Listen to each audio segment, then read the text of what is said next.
I have a fiberglass pool that was coated with ecoFinish. Over the course of a couple of years, especially this last year, I noticed that the surface of my pool, fiberglass coated with ecoFinish after only 3 years, feels like sandpaper. And we're having a really hard time getting what I assume is scaling off of the surface. Do you have any advice?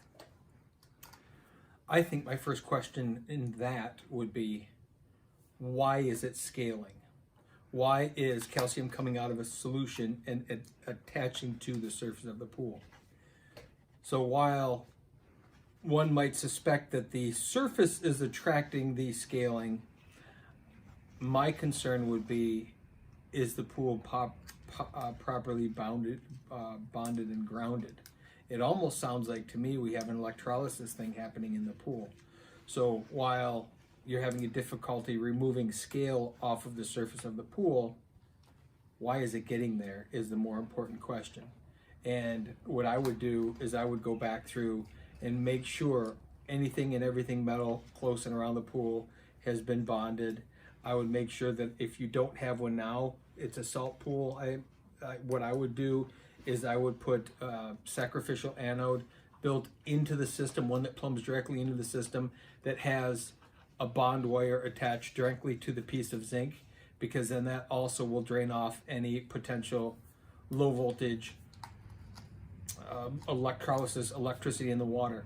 And what happens specifically, and we see this now that so many pools are salt based, is pure water on its own does not transmit electricity. The metals and things that get dissolved in the water are what allow electricity to pass through the water. So when you're taking a fairly neutral water and you're adding 3 parts per million of salt, you've now made the ability for electricity to pass through that water, because it can jump molecule to molecule.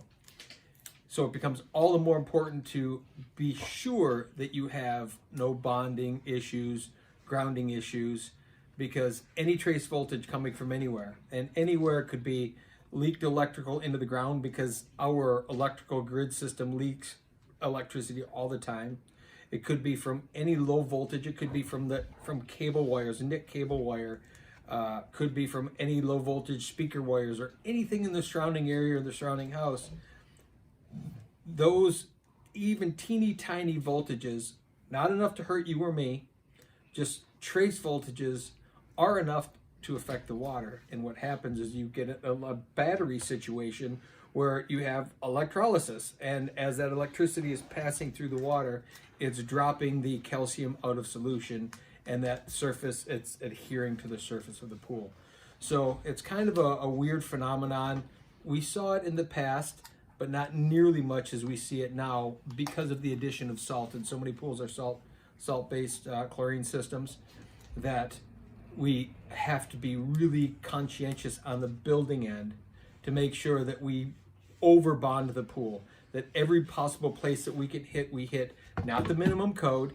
And that's a big thing that happens, is everyone wants to do the minimum code requirement. And I think now that we have so many salt pools out there, pools need to be over bonded, not under bonded. Instead of hitting them in 1 or 2 places on the pool, hit them a dozen places on the pool or thereabouts. Because again, we've just created this larger challenge moving forward without sacrificial anodes and ways of leaching off that electricity. If we're not doing those things, we run the risk of damaging surfaces and damaging equipment.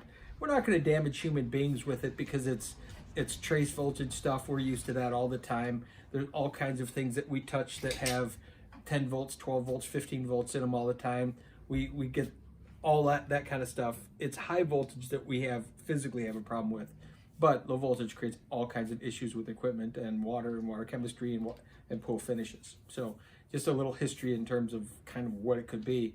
I would look at all of that before I even worried about the finish of your pool. I would look at, why is it happening?